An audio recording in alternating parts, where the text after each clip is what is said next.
आषाढी एकादशीच्या शुभमुहूर्तावर JMF शिक्षण संस्थेमध्ये पंढरपूरची वारी जणू अवतरलीच। देवशयनी एकादशीच्या निमित्ताने JMF मंडपमध्ये पालखी सोहळ्याने संपूर्ण परिसर विठू नामाच्या जयघोषात दुमदुमून गेला।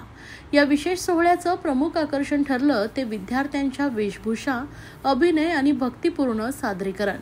पांडुरंग रुक्मिणीच्या वेशात अवतरलेली बालके ही संपूर्ण वातावरण भजन, टाळ मृदुंग, अभंग आणि नृत्यांनी भारलेले होते।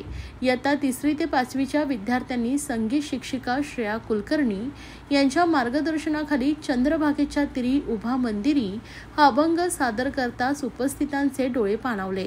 शिशुविहार आणि प्राथमिक वर्गाच्या मुलांनी नृत्य शिक्षिका दीपाली सोलकर यांच्या मार्गदर्शनाखाली पारंपरिक रिंगण सोहळा सादर केला, तर नाट्य शिक्षक प्रमोद पगारे यांच्या देखरेखीखाली संत गोरा कुंभार हे लघुनाट्य सादर झालंय। संस्थापक अध्यक्ष डॉक्टर राजकुमार कोल्हे आणि संस्थापिका सचिव डॉक्टर प्रेरणा कोल्हे यांनी विधिवत पूजा करून पालखी प्रस्थान सोहळ्याची सुरुवात केली। यावेळी बोलताना डॉक्टर राजकुमार कोल्हे म्हणाले, विठ्ठलाचे सात्विक रूप म्हणजे अंतःकरणातील अहंकार नाहीसा करणारा अनुभव। आज जे पांडुरंगाच्या रूपात विद्यार्थ्यांनी दर्शन दिलं ते पाहून वाटतं की खऱ्या अर्थानं विठोबा आज आमच्यामध्ये आलाय।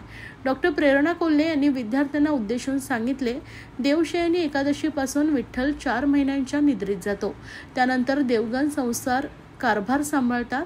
हाच आदर्श आपण आपल्या वर्गासाठी घ्यायला हवा।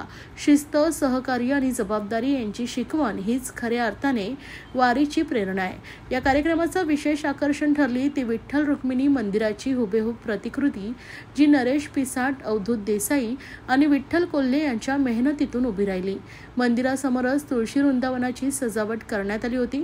कार्यक्रमाच्या शेवटी सर्वांनी प्रसादाचे सेवन केले आणि विठोबा रखुमाईचा गजर करत आनंदाने सोहळ्याची सांगता केली। याही देही याची डोळा, पहिला माऊलीचा रिंगण सोहळा या शब्दाप्रमाणे संपूर्ण MF शिक्षण संस्था वारीच्या भक्तिमय वातावरणात न्हालेली दिसून आली।